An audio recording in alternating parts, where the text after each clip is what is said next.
This past weekend marked the season finale for the NASCAR Whelen Southern Modified Tour at Caraway Speedway. This time at Caraway wasn't our typical Caraway race, at least for our team. Like you've seen in some of my other videos, we did a whole day of testing at Caraway, and then we backed it up with twin 50s for the Madhouse style racing. And I think we've really learned a lot as far as the setup and the combinations that we're going to have to make the car go fast at the end of the race. So this time at Caraway, we went out on our tires that had 150 laps on them from Charlotte. We never put any more tires on until the very end of our second practice. The reason that's important is because we were, I think, 4th or 5th, or maybe even 6th in practice, and we're within 2/10 of what the fastest times were when they had on their new tires. So the fact that we could run fast on our old tires was a good sign. As the second practice approached, I think we made several spring changes. We made a couple angle degree changes in the rear end and that kind of stuff. We played around with our air pressures on our tires. We really were fine-tuning, I guess you could say. It used to be that if we had a car that really wasn't where it needed to be, and it took big changes to make a small difference.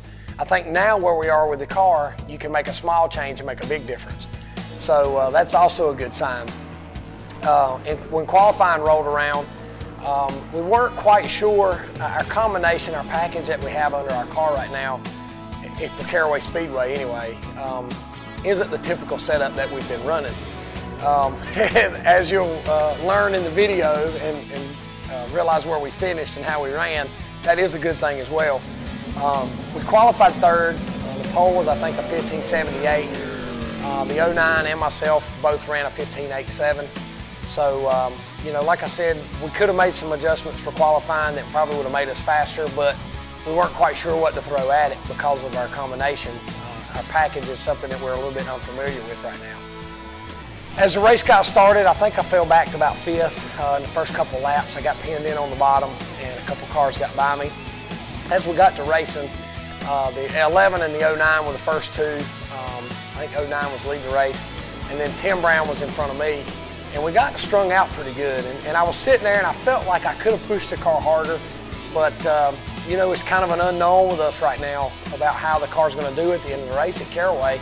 So I was a little bit leery to actually just, what we say, burn it down. And what I mean by that is just push it for all it's got. I was running the car hard, but it was a conservative hard.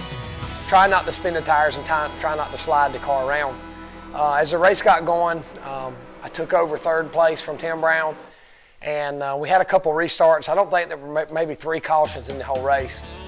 And one of the later restarts, the 09 was leading, 11 was 2nd, and I was 3rd. And the 11 car has been the car to beat there the last 2 times.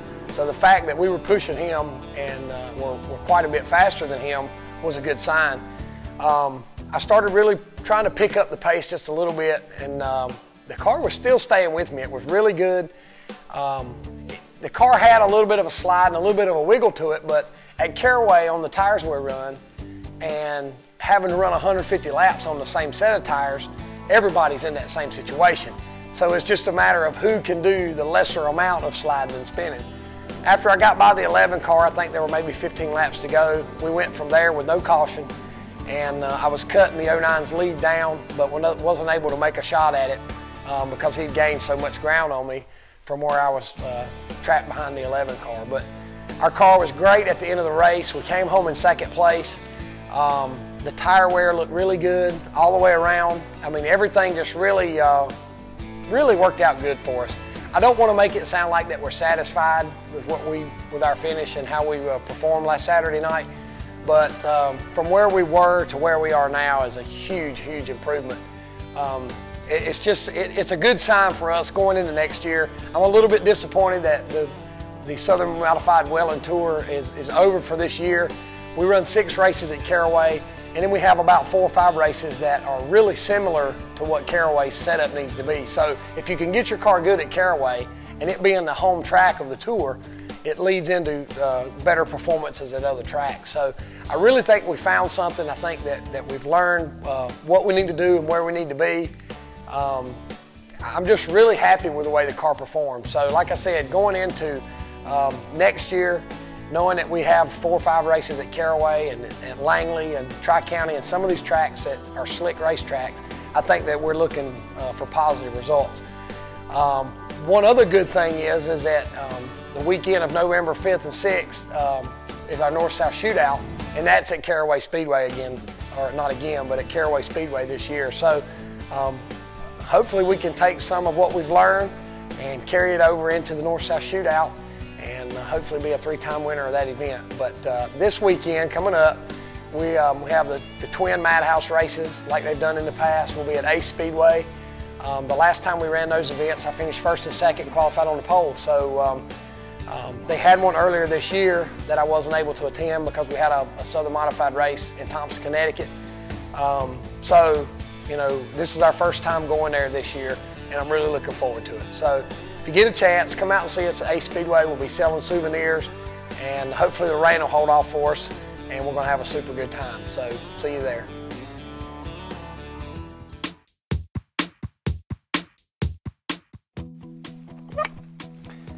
I get a lot of questions about the safety equipment that we're mandated to wear in NASCAR racing.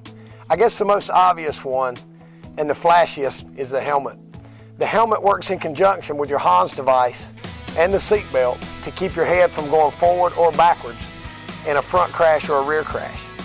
I guess the other thing you can see in here is the seat. The seat is actually what keeps you from going side to side. You've got shoulder restraints, head and neck restraints, and also rib supports that try to keep your spine in line. And those are the main things in the cockpit that keep you safe. One of the last things that's done by the crew after I'm already in the car and fastened in is they put up the window net. The window net keeps foreign objects from flying in, also keeps my arms or anything like that from coming out. Years ago they didn't have these and that would happen.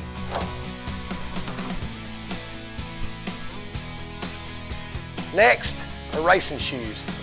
These are actually, just to give you an idea, they're real similar to what a wrestling shoe is. They're real narrow, they have a real thin sole on them. Because your pedals are so close in the floorboard, you want as much room as possible. But the reason these are important is they are fireproof. If you were to get in a fire, these keep your feet from burning up. Next thing, you see all the drivers with their gloves. Same deal with the shoes. They're fireproof. If there was a fire, any fire that blows back in, your hands are going to be the first thing that catch fire. So gloves are real important. These were actually given to us by Whelen as far as the part of the top 10 in points in 2009. I love these gloves. Next thing is always, you see, this is, it's not just used for a billboard, for your sponsors, and for different logos and stuff. This is the main thing to keep you safe as far as a fire is concerned. If you take fire out of the issue, you wouldn't need the gloves or the shoes or the uniform. The head and neck restraint is an obvious concern, but your equipment as far as the gear that you actually wear, uniform, shoes, and gloves, is all about fire protection. And this is actually a double layer suit. Technology is now these days where this is just about as thin as a t-shirt, which really makes it comfortable in the summertime when it gets really hot in the car. But it is also a good idea to put your sponsor's logo on there. But you'll see these guys will, you know, make these. You'll see a lot of them that are really flashy. You'll see them a lot of them that are a little bit plain. But for the most part, I like a little bit in between. But this is just some of the safety stuff that I get asked about a lot that keep me safe in the race car. I want to take this opportunity to thank Patterson's Brand Hot Dog Chili and Boss Distributing Company for their support of my racing over the past 2 years. Together, we were the back-to-back Bowman Gray champions 2010-2011. We're also back-to-back state champions for the North Carolina State Championship. In 2010, we accomplished the NASCAR Whelen Southern Modified Tour Championship as well. Unfortunately, Patterson's Brand Hot Dog Chili can't be with us next year. Therefore, this is a great opportunity for your company to partner up with Burt Racing in 2012. You can take advantage of great advertising exposure on Facebook, where I have over 20,000 fans. We have a great brand new website, not to mention the racetrack exposure ranging from Thompson, Connecticut, all the way to Florida. Bowman Gray, which is our home track, averages over 14,000 fans a week. So if you're interested in partnering up with Burt Racing in 2012, please contact me at racerace@live.com. Thanks.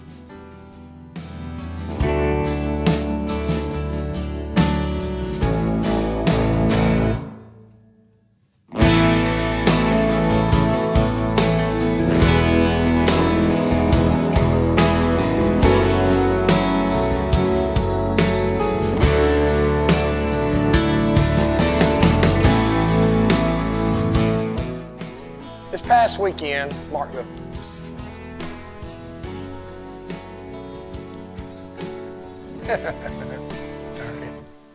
This past weekend marked the season finale.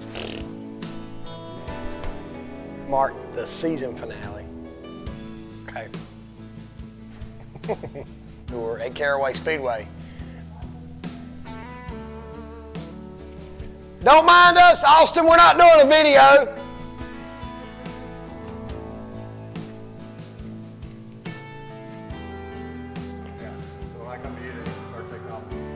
I'm gonna take it off. No. You want me to leave the helmet on the whole time, Steven? Oh man. At Caraway Speedway.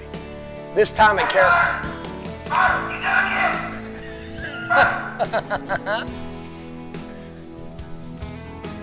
Come on, open this door. Come this way a little bit.